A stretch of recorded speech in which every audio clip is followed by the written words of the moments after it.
투자 판단의 최종 책임은 투자자 본인에게 있습니다. 여러분 안녕하세요. 더 딥다이브입니다. 반갑습니다. 오늘은 정말 뜨거운 기업이죠. 2025년 기술주 IPO 시장에서 아마 최대여가 아닐까 싶은데요. 바로 코웨이브, CRWW에 대해서 아주 깊숙이 한번 파헤쳐 보겠습니다. 네네, 안녕하세요. 코웨이브, 정말 요즘 관심이 집중되는 곳이죠. 특히 저희가 오늘 집중해 볼 부분은 향후 5년, 그러니까 2030년까지 이 회사가 과연 어떤 모습일까 이 점인데요. 정말 많은 가능성, 또 동시에 여러 가지 도전 과제들이 있는 것 같습니다. 맞습니다. 기대와 우려가 공존하는 그런 상황이라고 볼 수 있겠죠? 네. 그래서 여러분께서 또 보내주신 여러 자료들을 저희가 쭉 검토를 해봤는데요. 이걸 바탕으로 코웨이브가 왜 AI 시대의 핵심 주자로 부상했는지, 그 배경에 있는 폭발적인 기대감, 네네. 그리고 또 동전의 양면처럼 이면에는 어떤 잠재적인 위험 요소들이 도사리고 있는지 좀 다각적으로 짚어보려고 합니다. 좋습니다. 균형 잡힌 시각으로 살펴보는 게 중요할 것 같습니다. 맞습니다. 그래서 이번 분석의 목표는요, 결국 코웨이브의 미래 가치를 결정지을 핵심적인 변수들이 뭔지 파악하고 이걸 통해서 5년 뒤를 내다보는 여러 가지 가능한 시나리오들을 좀 구체적으로 이해해보는 것입니다. 네, 미래를 예측한다는 게 참 어려운 일이긴 하지만 주요 변수들을 중심으로 시나리오를 그려보면 그래도 좀 윤곽을 잡아볼 수 있겠죠? 자, 그럼 바로 본론으로 들어가 볼까요?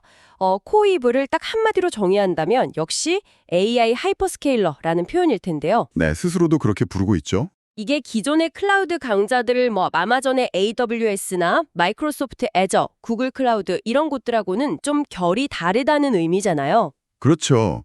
기존 하이퍼스케일러들은 정말 온갖 종류의 클라우드 서비스를 다 제공하죠. 스토리지, 데이터베이스, 네트워킹, 컴퓨팅, 정말 없는 게 없는 말 그대로 조갑 백화점 같은 느낌이라면요. 네, 백화점 비유가 딱 맞네요. 코웨이브는 그게 아니라 딱 한 분야에 집중하는 거죠. 오직 AI 개발과 구동, 특히 그중에서도 GPU 기반의 고성능 컴퓨팅 파워, 여기에만 특화된 명품 전문가이라고 비유할 수 있을 것 같습니다. 아, 명품 전문관 비유가 아주 귀에 쏙쏙 들어오는데요. 그러니까 범용성이 아니라 전문성으로 승부한다 이런 거군요. 바로 그겁니다. 이 전문성이야말로 코웨이브를 이해하는 가장 중요한 키워드이고 또 현재까지의 성공 비결이자 경쟁력의 원천이라고 봐야겠죠. 네, 그럼 그 전문성이라는 부분을 조금만 더 구체적으로 풀어볼까요? 그냥 GPU 많이 가지고 있다, 이게 다는 아닐 것 같은데요. 물론 GPU를 많이 확보하는 것도 중요하지만 그게 전부는 아닙니다.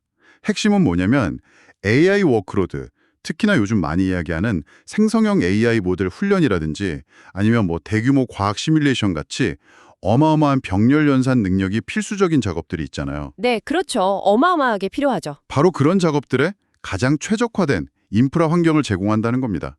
단순히 서버 용량을 빌려주는 수준을 넘어서는 거죠. 아, 그러니까 하드웨어뿐만 아니라 그걸 운영하는 방식이나 소프트웨어적인 최적화까지 다. 정확합니다. AI 개발자들이 가장 효율적으로 또 가장 빠르게 모델을 훈련하고 배포할 수 있도록 전체적인 아키텍처 자체를 처음부터 다르게 설계했다는 거예요. 지연 시간을 최소화하고 데이터 처리량을 극대화하는 방식으로요. 그게 기존의 범용 클라우드 서비스에서는 좀 구현하기 어려운 부분인가 보군요. 아무래도 기존 서비스들은 워낙 다양한 고객과 워크로드를 지원해야 하니까 특정 작업, 특히 AI처럼 극단적인 성능을 요구하는 작업에 100% 맞춰 설계하기는 좀 어려운 측면이 있죠. 코웨이브는 그 틈새를 파고든 거고요. 그렇군요. 이해가 됩니다. 그런데 아까 잠깐 언급하셨지만 이 전문성을 뒷받침하는 또 하나의 강력한 축이 바로 엔비디아와의 관계라고 하셨죠? 네, 이거 정말 빼놓을 수 없는 부분입니다. 어쩌면 코웨이브의 가장 강력한 무기일 수도 있어요. 엔비디아와의 이 강력한 파트너십 말이죠. 어떤 점에서 그렇게 강력한가요? 코웨이브는 엔비디아의 정말 최우선 파트너 중 하나입니다. 이게 뭘 의미하냐면 시장에 새로 나오는 최신 고성능 GPU 칩 있잖아요. 예를 들어 H100이나 앞으로 나올 B100, B200 같은 것들. 이런 것들을 경쟁사들보다 먼저 그리고 더 많은 물량을 확보할 수 있는 그런 유리한 위치에 있다는 겁니다. 와, 그건 정말 엄청난 이점인데요. AI 모델 성능이 결국 GPU 성능 따라가는 건데 남들보다 먼저 더 많이 가질 수 있다는 거니까요. 그렇죠. 최신 GPU를 확보하는 속도가 곧 AI 경쟁력이 되는 시대니까요. 그래서 고성능 컴퓨팅 자원이 정말 절실한 AI 스타트업들 입장에서는 코웨이브가 너무나 매력적인 선택지가 되는 거예요. 자체적으로 이런 최신 GPU를 대량으로 구하기는 사실상 불가능에 가깝거든요. 스타트업뿐만 아니라 빅테크 기업들도 코어 웨이브를 이용한다고 들었는데요. 자체 인프라도 있을 텐데 말이죠. 네, 맞습니다. 자체 데이터 센터랑 GPU를 가진 빅테크들도 특정 프로젝트나 혹은 갑자기 늘어난 수요를 감당하기 위해서 코어 위브의 자원을 빌려 쓰는 경우가 꽤 있습니다. 그만큼 코어 위브가 제공하는 그 전문화된 환경과 최신 GPU 접근성이 매력적이라는 증거죠. 정말 강력한 무기인 건 분명해 보이는데 한편으로는 이런 생각도 드네요. 특정 회사, 그러니까 엔비디아에 너무 의존하는 구조는 아닐까? 이게 좀 위험할 수도 있지 않을까요? 아, 네. 바로 그 점. 정말 정확하게 보셨습니다. 마치 최고의 엔진을 만드는 딱 한 회사에서만 엔진을 공급받는 슈퍼카 제조사 같다고 할까요? 만약 그 엔진 공급에 차질이 생기거나 아니면 뭐 그 엔진보다 더 좋은 게 나와버리면 좀 곤란해질 수 있잖아요. 맞습니다. 그 강력한 파트너십과 전문성이 동시에 양날의 검이 되는 거죠. 특정 기술, 즉 엔비디아 GPU라는 단일 기술과 특정 공급업체인 엔비디아에 대한 이 높은 의존성은 명백한 리스크 요인입니다. 구체적으로 어떤 리스크를 생각해 볼 수 있을까요? 여러 가지가 있겠죠. 예를 들어서 엔비디아 자체에 생산에 문제가 생겨서 GPU 공급이 부족해진다거나 네, 그럴 수 있죠. 혹은 엔비디아의 기술 개발 로드맵이 예기치 않게 변경된다거나 더 나아가서 만에 하나, 정말 만에 하나지만 AI 연산의 대세가 GPU가 아닌 다른 방식으로 넘어가는 시나리오도 생각해 볼 수는 있습니다. 아, 예를 들면 어떤 걸까요? 뭐 뉴로모픽 칩이라든지. 그렇죠. 뉴로모픽 칩이나 아니면 광컴퓨팅 같은 완전히 새로운 패러다임이 등장해서 GPU의 자리를 대체하게 된다면 오직 엔비디아 GPU에만 최적화된 코어위브의 사업 모델은 그 근간부터 흔들릴 수 있는 거죠. 와, 생각해보니 AI처럼 기술 변화 속도가 정말 무섭게 빠른 분야에서는 그런 가능성도 전혀 배제할 수는 없겠네요. 그렇습니다. 그래서 이런 단일 기술, 단일 공급 업체에 대한 의존성에 가져올 수 있는 잠재적인 파장을 항상 염두에 둬야 합니다. 이게 장기적인 관점에서는 분명한 약점이 될 수 있는 부분이죠. 그렇군요. 근데 또 반대로 생각해보면 단기적으로는 그 의존성이 오히려 경쟁자들이 쉽게 넘볼 수 없는 일종의 기술적 해자 역할도 하는 거 아닐까요? 같은 엔비디아 GPU를 확보한다고 해도 코어비브만큼 그걸 잘 활용하고 최적화된 성능을 뽑아내는 건 또 다른 문제일 테니까요. 오, 그것도 맞는 말씀입니다. 단기적으로는 분명 그렇죠. 코어웨이브가 그동안 쌓아온 운영 노하우나 최적화 기술 같은 것들이 있기 때문에 단순히 GPU만 사온다고 해서 바로 똑같은 수준의 서비스를 제공하기는 어려울 겁니다. 그래서 단기적으로는 최적화된 전문성이 강력한 방어막 역할을 해주는 거죠. 하지만 길게 봤을 때는 역시 리스크 요인이다. 참 복잡하네요. 네, 맞습니다. 단기적 강점과 장기적 잠재적 취약점이 공존하는 구조라고 이해하시면 될 것 같습니다. 자, 그러면 이제 코어위브의 미래, 특히 앞으로 5년 뒤인 2030년의 모습을 결정지을 핵심 변수들에 대해서 좀 더 깊이 들어가 보죠. 여러 가지 요인들이 있겠지만 저희는 크게 세 가지를 좀 중요하게 보고 있습니다. 네, 이 세 가지 변수가 개별적으로도 중요하지만 결국 서로 어떻게 맞물려 돌아가느냐가 관건이 될 것 같습니다. 첫 번째 변수부터 살펴볼까요? 네, 첫 번째 아마 가장 근본적이고 중요한 변수는 바로 AI 인프라에 대한 수요의 강도 그 자체일 겁니다. 수요요? 지금도 수요가 엄청나지 않나요? 생성형 AI 때문에 난린데요. 맞습니다. 현재 생성형 AI가 촉발한 수요는 정말 폭발적이라고 할 수 있죠. 그런데 이게 끝이 아닐 수도 있다는 겁니다.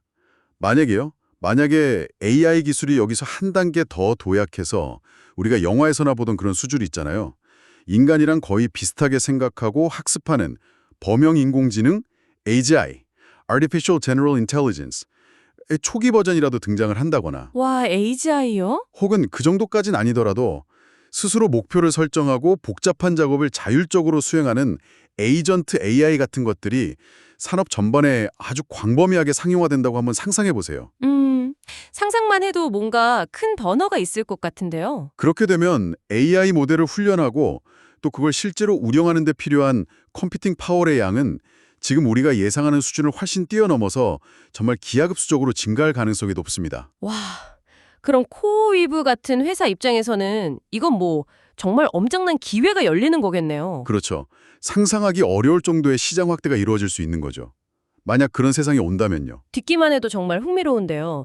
AGI나 ASI, 초지능 같은 건 아직은 좀 먼 미래 이야기 같기도 하지만 실제로 많은 연구기관이나 빅테크 기업들이 궁극적인 목표로 삼고 있는 방향이긴 하죠. 네, 그렇죠. 근데 반대로 생각해보면 지금의 이 AI 열풍이 어쩌면 좀 과도한 기대감에 부풀려진 거품일 수도 있다는 시각도 있잖아요. 네, 그런 우려도 분명히 존재합니다. 예를 들어서 기술 발전 속도가 생각보다 더디거나 아니면 AI를 도입했을 때 실질적으로 얻는 경제적인 효용 가치가 기대만큼 크지 않다고 판명되면 지금의 이 뜨거운 수요가 갑자기 확 식어버릴 수도 있지 않을까요? 맞습니다. 바로 그 점이 이 첫 번째 변수가 가진 불확실성의 핵심입니다. AI 기술 자체가 앞으로 얼마나 더 빠르고 또 얼마나 더 넓게 우리 사회와 산업에 스며들 것인가, 그리고 그 과정에서 정확히 어떤 종류의 컴퓨팅 인프라가 주로 요구될 것인가 하는 점들이죠. 이게 코어웨이브의 성장 곡선의 기울기를 결정짓는 가장 중요한 외부 변수라고 할 수 있습니다. 수요의 강도와 방향성, 이게 첫 번째 핵심 변수군요. 알겠습니다. 자, 그럼 두 번째 변수는 뭔가요? 이건 코어웨이브 내부적인 문제 같은데요. 네, 두 번째는 코어웨이브의 확장 역량과 그에 필연적으로 따라오는 수익성 확보라는 과제입니다. 확장 역량이요. 그러니까 수요가 아무리 많아도 그걸 다 받아줄 능력이 안 되면 소용없다는 거죠. 정확합니다. 폭증하는 수요를 실제로 감당하려면 어떻게 해야 할까요? 계속해서 새로운 데이터 센터를 지어야 하고요. 네, 땅 사고 건물 짓고 그리고 그 안에다가 아주 비싼 최신 엔비디아 GPU들을 수천, 수만 개씩 채워 넣어야 하죠. 이 능력, 즉 얼마나 빠르고 효율적으로 인프라를 확장할 수 있느냐가 코어웨이브의 성장 속도 자체를 결정짓는 아주 중요한 내부 역량입니다. 근데 이게 말처럼 쉬운 일이 아닐 것 같은데요. 특히 돈이 어마어마하게 들지 않습니까? 맞습니다. 바로 그게 문제죠. 이 과정에는 정말 천문학적인 수준의 설비 투자, 소위 말하는 캐펙스, 캐피털 익스펜디처스 비용이 들어갑니다. 네, 캐펙스. 실제로 코어웨이브가 아직까지 흑자를 내지 못하고 있는 가장 큰 이유도 바로 이 엄청난 초기 투자 비용 때문이거든요. 데이터 센터 짓고 비싼 GPU 사들이는데 돈이 계속 들어가니까요. 단순히 비용이 많이 드는 걸 넘어서 그 막대한 자금을 어떻게 계속 조달할 거냐 하는 문제도 있겠네요. 그렇죠. 대규모로 부채를 일으키거나 아니면 계속해서 외부 투자를 유치해야 하는데 투자를 계속 받다 보면 기존 주주들의 지분 가치가 희석될 수 있는 그런 부담도 생기게 되죠. 아, 그렇죠. IPO를 하려는 이유 중 하나도 아마 그런 자금 조달 목적이 크겠군요. 네, 그럴 가능성이 매우 높습니다. 성장을 위한 실탄 확보가 절실한 상황이니까요. 그리고 또 하나, 요즘 데이터 센터 관련해서 많이 나오는 얘기가 바로 전력 문제잖아요. AI 데이터 센터가 전기를 엄청나게 먹는다고 하던데요. 네, 맞아요. 전기 먹는 하마라는 별명이 괜히 붙은 게 아닙니다. 이게 정말 심각한 문제로 부상하고 있어요.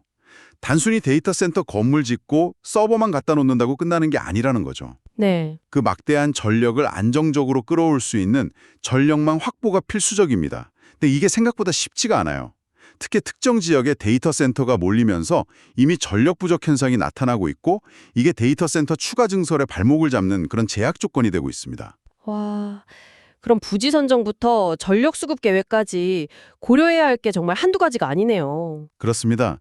그래서 얼마나 빠르고 효율적으로 시설을 확장하면서 동시에 재무적인 건전성, 즉 수익성을 개선해 나갈 수 있느냐, 이 두 가지 과제를 어떻게 풀어가느냐가 코어웨이브의 향후 5년을 좌우할 두 번째 핵심 변수라고 할 수 있습니다. 확장 속도와 수익성 사이의 균형 찾기, 이게 정말 어려운 숙제죠. 네, 정말 어려운 문제네요. 수요가 있어도 그걸 감당할 능력이 안 되거나 감당하느라 돈을 너무 많이 써서 계속 적자면 그것도 문제니까요. 알겠습니다. 자, 그럼 이제 마지막 세 번째 변수로 넘어가 볼까요? 이건 역시 경쟁 이야기겠죠? 네, 맞습니다. 피할 수 없는 문제죠. 바로 경쟁 환경입니다.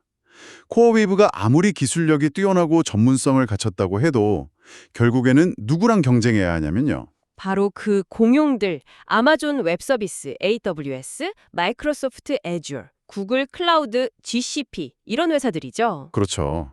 이들은 이미 전 세계에 걸쳐서 막대한 자본력, 수십 년간 쌓아온 광범위한 고객 기반, 그리고 이미 구축된 글로벌 인프라망을 다 갖추고 있는 회사들입니다. 체급 자체가 다르다고 할 수 있죠. 현재로서는 코어웨이브가 AI 특화라는 좀 틈새 시장에서 잘하고 있는 것처럼 보이는데 이 거대 기업들이 본격적으로 뛰어들면 상황이 달라질 수도 있겠네요. 네, 그럴 가능성이 충분합니다. 지금은 코어웨이브가 기술적인 우위, 특히 최신 엔비디아 GPU를 먼저 확보하고 그걸 잘 활용하는 전문성을 바탕으로 선전하고 있는 건 맞아요. 하지만 이 거대 기업들이 마음먹고 막대한 자본을 쏟아부어서 엔비디아 GPU를 대량으로 사들이기 시작하면 어떻게 될까요? 물량 확보 경쟁이 엄청 치열해지겠네요. 그렇죠. GPU 확보 경쟁도 치열해질 거고 더 나아가서 이 거대 기업들이 자신들의 막대한 자본력을 바탕으로 더 공격적인 가격 정책을 펼치기 시작하면 코어웨이브의 입지가 흔들릴 수 있습니다. 아, 가격 경쟁이요? 예를 들어서 AWS나 애저가 우리도 이제 코어웨이브랑 비슷한 수준의 AUE 컴퓨팅 서비스 제공하는데 가격은 더 싸게 해줄게 라고 나오면 고객들 입장에서는 고민이 될 수밖에 없겠죠. 특히 가격에 민감한 고객들은 더 저렴한 쪽으로 기울 가능성이 높습니다. 그렇겠네요. 특히 그 거대 기업들은 클라우드 말고 다른 사업에서도 돈을 벌고 있으니까 좀 더 공격적인 가격 정책을 펼 여력이 있을 수도 있고요. 맞습니다. 그런 점도 있죠. 게다가 이 거대 클라우드 기업들이 단순히 엔비디아 GPU만 사오는 게 아니라 자체적으로 AI 칩 개발에도 엄청나게 투자하고 있다는 점도 주목해야 합니다. 아, 그렇죠. 구글의 TPU나 아마존의 트레이니움, 인퍼런시아 같은 것들 말씀이시죠? 마이크로소프트도 자체 칩 만든다고 하고요. 네, 장기적으로는 이 엔비디아 GPU에 대한 의존도를 좀 낮추고 자신들의 서비스에 더 최적화된 칩을 만들어서 경쟁력을 높이려는 움직임이죠. 만약에 이들 기업의 자체 칩 성능이 지금보다 훨씬 더 좋아져서 엔비디아 GPU와 경쟁할 만한 수준이 된다면 엔비디아 GPU에 전적으로 의존하고 있는 코어웨이브의 입지는 더욱 좁아질 수도 있습니다. 와, 이건 정말 장기적으로 큰 위협이 될 수도 있겠네요. 그렇습니다. 그래서 결국에는 이 막강한 거대 기업들과의 경쟁 속에서 코어웨이브가 어떻게 자신만의 차별점을 계속 유지하고 발전시켜 나갈 것인가, 어떻게 생존하고 성장할 것인가 하는 문제가 코어웨이브의 장기적인 성공을 가늠할 아주 중요한 세 번째 잣대가 될 겁니다. 정리해보면 첫째는 AI 인프라 수요의 강도와 방향성이라는 외부 환경 변수. 둘째는 확장 역량과 수익성 확도라는 내부 역량 변수. 그리고 셋째는 거대 기업들과의 경쟁이라는 시장 환경 변수. 이 세 가지군요. 네, 정확합니다. 수요, 확장, 경쟁. 이 세 가지 변수들이 앞으로 5년 동안 어떻게 서로 영향을 주고받으면서 전개되느냐에 따라서 2030년 코어웨이브의 모습은 정말 극과 극으로 달라질 수 있습니다. 좋습니다. 그럼 이제 정말 흥미진진한 부분으로 넘어가 보죠. 이 세 가지 변수들이 만들어낼 수 있는 미래. 2030년 코어위브의 모습을 구체적인 시나리오로 한번 그려보겠습니다. 저희가 준비한 건 크게 세 가지 시나리오인데요. 네, 어디까지나 가능성에 대한 예측이지만 한번 구체적으로 살펴보시죠. 먼저 가장 긍정적인 시나리오, 최상의 시나리오부터 시작해 볼까요? 이건 어떤 상황을 가정하는 건가요? 네, 최상의 시나리오는 말 그대로 AI 혁명이 정말 예상보다 더 빠르고 강력하게 가속화되는 경우입니다.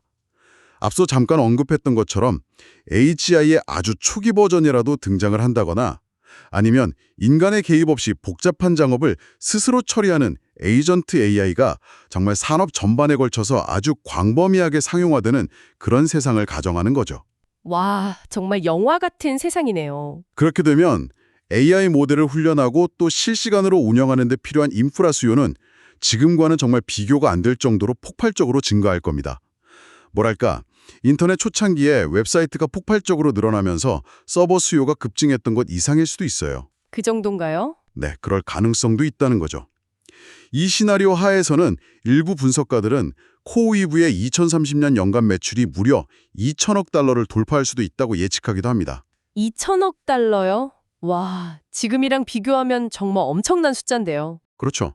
여기에다가 비슷한 유형의 인터넷 인프라 기업들의 평균적인 주가 매출 비율, 즉 PS 멀티플이라고 하죠. 이걸 약 8배 정도로 적용해 볼 수 있습니다.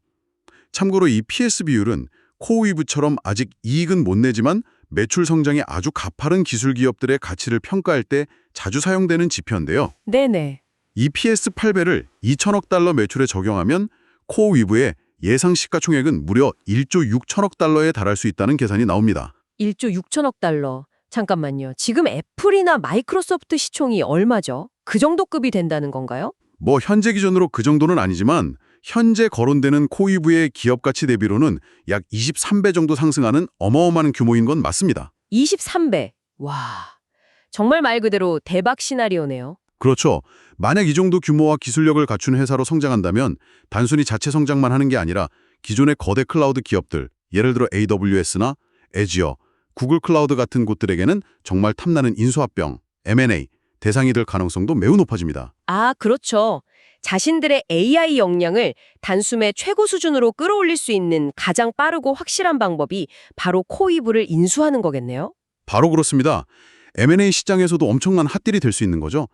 그래서 이 최상의 시나리오가 만약 현실화된다면 코이브는 정말 AI 시대를 대표하는 핵심 인프라 기업 중 하나로 확고하게 자리매김할 가능성이 높습니다. 그 파급 효과는 정말 상상 이상일 거고요. 와, 정말 듣기만 해도 가슴이 웅장해지는 그런 시나리오입니다. 뭐 투자자 입장에서는 이런 미래를 꿈꾸는 거겠죠. 네, 물론이죠. 하지만 언제나 최상의 시나리오만 있는 건 아니니까요. 맞습니다. 항상 플랜 B, 플랜 C도 생각을 해야죠. 자, 그럼 두 번째 시나리오로 넘어가 볼까요? 이건 좀 더 현실적인 경로, 중도적 시나리오라고 이름 붙여봤는데요. 이건 어떤 모습일까요? 네, 중도적 시나리오는요. 앞서 말한 AGI 같은 정말 혁명적인 변화까지는 일어나지 않더라도 현재의 생성형 AI나 혹은 에이전트 AI 같은 기술들이 꾸준히 발전을 하고 또 금융, 제조, 헬스케어, 엔터테인먼트 등등 다양한 산업 분야로 점진적으로 확산되는 경우를 상상합니다. 그러니까 AI가 갑자기 세상을 확 뒤집어 엎는 혁명이라기보다는 좀 더 점진적이면서도 아주 강력한 혁신의 동력으로 꾸준히 자리 잡아가는 모습이군요. 그렇죠. 우리 생활과 산업 곳곳에 AI가 자연스럽게 스며들면서 생산성을 높이고 새로운 서비스들을 만들어내는 그런 그림이죠. 아마 많은 분들이 예상하는 가장 현실적인 미래상에 가까울 수도 있습니다. 네, 그럴 수 있겠네요.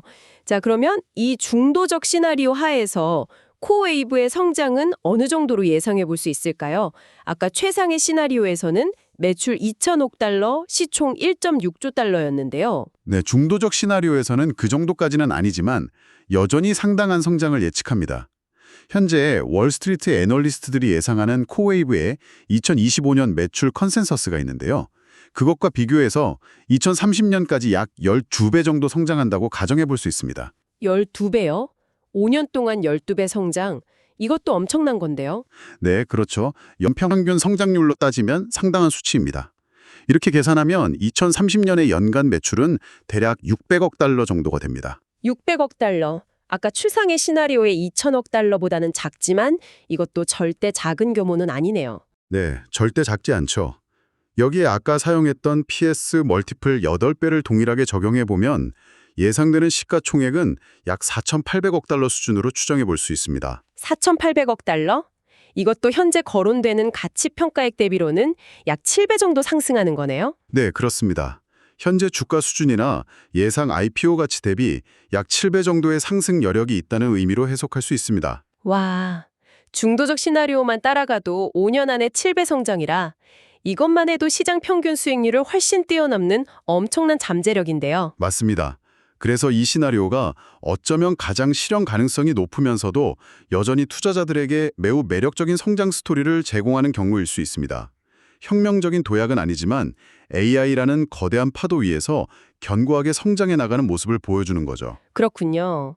최상의 시나리오만큼 짜릿하진 않지만 훨씬 더 현실적으로 기대해 볼 수 있는 탄탄한 성장 경로네요. 알겠습니다. 네, AI가 우리 사회와 산업 구조를 점진적으로 하지만 확실하게 바꿔나가는 모습을 반영한 전망이라고 할 수 있겠습니다. 자, 이제 마음의 준비를 좀 하고요. 마지막 세 번째 시나리오로 가보겠습니다. 가장 우려되는 시나리오, 최악의 시나리오입니다. 이건 어떤 상황을 가정하는 건가요? 듣기만 해도 좀 무서운데요. 네, 뭐 항상 좋은 쪽만 생각할 수는 없으니까요. 최악의 시나리오는 우리가 앞에서 쭉 이야기했던 여러 가지 부정적인 요인들, 그 리스크들이 복합적으로 현실화되는 경우를 가정합니다. 예를 들면 어떤 것들이 있을까요? 예를 들어서 AI 기술 발전 속도가 생각보다 더뎌서 시장의 높은 기대감을 충족시키지 못하는 겁니다.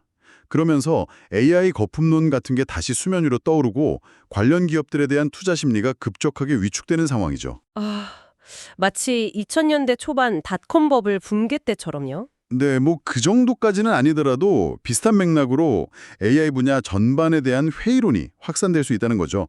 여기에 더해서 아까 말씀드렸던 것처럼 AWS나 Azure, 구글 클라우드 같은 거대 기업들이 정말 막대한 자본력을 앞세워서 가격 경쟁을 아주 공격적으로 시작하는 겁니다. 치킨 게임 같은 거요. 그렇죠. 코어리브가 따라오기 힘들 정도의 낮은 가격으로 AI 컴퓨팅 서비스를 제공하면서 코어리브의 시장 점유율을 빠르게 뺏어오는 거죠. 그렇게 되면은 코어리브는 성장 동력을 잃고 고전하게 될 가능성이 높습니다. 기술 발전 둔화와 경쟁 심화라는 악재가 동시에 덮치는 상황인 거죠. 와, 생각만 해도 정말 아찔한데요. 이런 상황이 온다면 코어웨이브의 가치는 어떻게 될까요? 아까 최상 시나리오에서는 23배 상승, 중도 시나리오에서는 7배 상승이었는데 자, 현재 코어리브의 기업 가치를 한번 생각해 봐야 하는데요. 앞서 말씀드렸듯이 아직 이익을 내지 못함에도 불구하고 시장에서는 미래의 폭발적인 성장에 대한 기대감을 미리 반영해서 매우 높은 PSB를 약 19배 수준에서 평가를 받고 있습니다. 19배요. 와, 산업 평균이 8배 정도라고 하셨는데 거의 2배가 넘네요. 미래 성장을 엄청나게 땡겨와서 평가받고 있다는 거군요. 그렇죠. 그만큼 기대치가 높다는 의미입니다. 그런데 만약에 최악의 시나리오처럼 성장세가 급격히 둔화되거나 심지어 역성장하는 상황이 온다면 어떻게 될까요? 시장은 더 이상 그 높은 PS19배를 정당화하기 어려워질 겁니다. 네, 기대감이 사라지면 그만큼 가치 평가도 현실적으로 조정되겠죠? 맞습니다. 만약에 PS 비율이 산업 평균 수준인 8배 정도로만 떨어진다고 해도 이론적으로 주가는 현재 가치 대비 최소 50% 이상 하락할 수 있다는 계산이 나옵니다. 50% 이상 하락, 반토막이 난다는 거네요? 네, 그런데 만약에 AI 시장 전체가 침체기에 빠져서 산업 평균 PS 비율마저 더 낮아진다면, 예를 들어 5배나 그 이하로 떨어진다면 그렇게 되면 70% 이상의 가치 하락 가능성도 전혀 배제할 수 없습니다. 70% 이상. 와, 이건 정말 최상의 경우 23배 상승과 비교하면 정말 극과 극의 결과네요. 네, 그렇습니다. 이 최악의 시나리오는 코어웨브라는 투자 대상에 내재되어 있는 상당한 변동성 그리고 높은 리스크를 아주 명확하게 보여주는 예시라고 할 수 있습니다. 하늘 높은 줄 모르고 치솟았던 기대감이 만약 충족되지 못했을 때 그 실망감은 그만큼 더 클 수 있다는 거죠. 휴, 정말 세 가지 시나리오를 듣고 나니 머릿속이 좀 복잡해지네요. 최상, 중도, 최악. 이 세 갈래 길 앞에서 코어웨이브는 어디로 가게 될까요? 네, 정말 흥미로운 질문이죠. 이 세 가지 시나리오를 종합적으로 한번 정리해 볼 필요가 있을 것 같습니다. 결론적으로 코어웨이브의 5년 후 모습은 단순히 한 기업의 성장 스토리를 넘어서는 것 같아요. 뭐랄까, AI 산업 전체의 미래가 어떻게 펼쳐질지에 대한 일종의 극적인 베팅과 같다는 생각이 드네요. 네, 아주 적절한 표현인 것 같습니다. 코어웨이브의 주가나 기업 가치는 단순히 현재의 재무 상태나 실적만을 반영하는 게 아니라 인류가 과연 AI 혁명이라는 것을 얼마나 빠르고 또 얼마나 광범위하게 실현해낼 것인가에 대한 시장 참여자들의 집단적인 믿음 혹은 기대 수준을 반영하는 그런 지표가 될 것 같습니다. 맞습니다. 그리고 여기서 한 가지 더 흥미로운 점을 짚어볼 수 있는데요. 우리가 살펴본 세 가지 시나리오 중에서 가장 현실적인 시나리오, 혹은 뭐랄까 중간값이라고 할 수 있는 중도적 시나리오만 가정하더라도 향후 5년간 약 7배의 성장을 기대할 수 있다는 점입니다. 네, 그렇죠. 7배 성장도 엄청난 거죠. 네, 연평균으로 한사라면 이게 거의 40-50%에 달하는 수익률이거든요. 물론 변동성은 크겠지만 시장 평균 수익률과 비교하면 월등히 높은 수준이죠. 그만큼 AI 인프라 시장의 성장 잠재력 자체가 워낙 크다는 것을 반증하는 것이기도 하고요. 그래서 중도적인 전망만으로도 코어웨이브는 충분히 매력적인 투자 대상이 될 수 있다는 해석도 가능합니다. 와, 그렇게 볼 수도 있겠네요. 중도만 가도 대성공이다. 하지만 항상 하지만이 중요하죠. 그 매력적인 잠재력 이면에는 우리가 지금까지 계속 이야기했던 여러 가지 리스크 요인들이 분명히 도사리고 있다는 점을 절대로 잊어서는 안 될 것 같습니다. 네, 100번 강조해도 지나치지 않습니다. 투자자 여러분께서는 이 눈부신 성장 가능성의 이면에 숨어 있는 여러 가지 그림자들 다시 한번 정리하면 AI 수요 자체가 예상보다 부진할 수 있다는 예측 불확실성. 네, 첫 번째 변수였죠. 그리고 막대한 설비 투자 비용을 계속 감당하면서 동시에 수익성을 증명해야 한다는 어려운 과제. 두 번째, 확장과 수익성의 딜레마. 마지막으로 막강한 자금력과 시장 지배력을 가진 거대 클라우드 경쟁자들의 거센 압박. 세 번째, 경쟁 환경. 네, 이 세 가지 다층적인 리스크 요인들을 반드시 아주 냉철하고 객관적으로 평가하셔야 합니다. 단순히 AI 테마주니까 유망할 거야 라는 막연한 기대감만 가지고 섣불리 접근하기에는 변동성이 너무나도 큰 대상일 수 있다는 점을 꼭 기억하셔야 합니다. 결국 코어 위브라는 기업을 분석하고 투자하는 것은 어떻게 보면 여러분 각자가 생각하는 AI의 미래, 즉 AI라는 이 거대한 기술 혁명이 앞으로 5년 동안 어떤 속도로 또 어떤 규모로 우리 삶과 세상을 바꿔놓을 것인가에 대한 여러분 자신의 전망과 판단을 마주하는 과정이라고 할 수 있겠네요. 네, 정확히 그렇습니다. 자신의 AI 미래관을 투영해서 판단해야 하는 거죠. 2030년 과연 코어 위브는 AI 시대에 필수 불가결한 인프라를 제공하는 거대한 기업으로 우뚝 서 있을까요? 아니면 한때 반짝했던 과열된 기대감 속에 쓰러져간 수많은 기술주 중 하나로 기록될까요? 그 답은 아마도 앞으로 5년 동안 펼쳐질 AI 기술의 실제적인 진보 속도와 또 시장의 냉정한 선택에 달려 있을 겁니다. 네, 그 결과를 지켜보는 과정 자체가 앞으로 몇 년간 기술 산업을 보는 중요한 관전 포인트가 될 것 같습니다. 자, 오늘 저희가 코어 위브의 5년 후를 결정지을 세 가지 핵심 변수와 그에 따른 세 가지 시나리오를 좀 자세히 살펴봤는데요. 마지막으로 청취자 여러분께 생각해볼 만한 질문을 하나 던지면서 마무리할까 합니다. 네, 어떤 질문인가요? 오늘 저희가 이야기 나눈 시나리오들 외에 향후 5년 동안 코어 위브의 궤적을 우리가 전혀 예상하지 못했던 방향으로 아주 극적으로 바꿔놓을 수 있는 그런 블랙스완 같은 변수는 또 없을까요? 아, 예상치 못한 변수요. 네, 예를 들면 양자 컴퓨팅 같은 완전히 새로운 컴퓨팅 패러다임이 갑자기 상용화 단계에 근접해서 AI 연산 방식을 완전히 바꿔버린다거나 와, 그건 정말 큰 변화겠네요. 혹은 지금도 계속되고 있는 미중 기술 패권 경쟁이 더욱 심화되면서 반도체 공급망이나 데이터 센터 구축에 예상치 못한 지정학적 변수가 크게 작용한다거나 하는 시나리오도 생각해 볼 수 있지 않을까요? 네, 충분히 가능성 있는 이야기입니다. 기술 외적인 요인, 특히 지정학적 리스크는 언제든 돌발 변수가 될 수 있죠. 이런 예상치 못한 변수들이 혹시 코어 위브에게는 또 다른 기회가 될 수도 있고 아니면 더 큰 위협이 될 수도 있을 텐데요. 여러분께서도 한번 이런 와일드카드 변수들에 대해서 상상력을 발휘해 보시는 것도 미래를 조망하는 데 아주 흥미로운 관점이 되지 않을까 싶습니다. 네, 좋은 질문인 것 같습니다. 미래는 항상 예측 불가능한 요소들을 안고 있으니까요. 네, 오늘 코어 위브에 대한 깊이 있는 분석은 여기까지입니다. 저희가 준비한 이야기가 여러분의 투자 판단에 조금이나마 도움이 되었기를 바랍니다. 항상 여러분의 성공 투자를 기원합니다. 내용이 좋으셨다면 구독, 좋아요 부탁합니다. 감사합니다.